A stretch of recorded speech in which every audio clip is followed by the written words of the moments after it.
صنعاء ومسقط عماني ويا دمشق بلاد الشام. All business activity in the Israeli settlements goes to support an illegal situation characterized by human rights violations.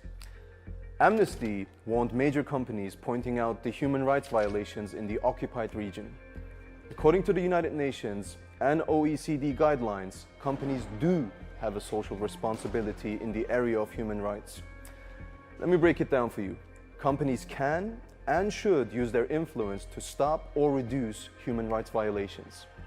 For example, those of you who live here in the UK all know the supermarket chain Co-op.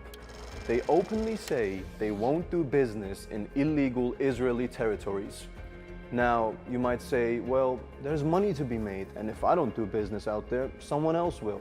And you know what? You're absolutely right. If making more money is the objective, go for it. But you gotta keep in mind that your company's reputation is at stake, especially nowadays with increased consumer awareness, cancel culture, and active social media waves. Remember when everyone was saving Ralph a couple of weeks ago, demanding an end to animal testing?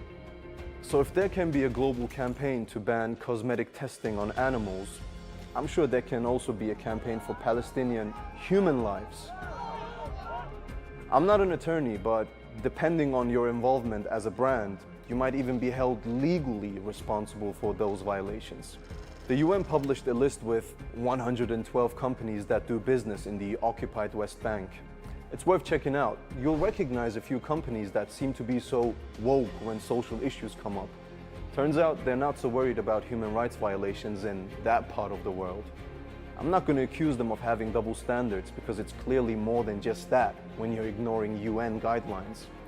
But then again, I guess nobody really cares about any type of guidelines when Palestinian lives are mentioned.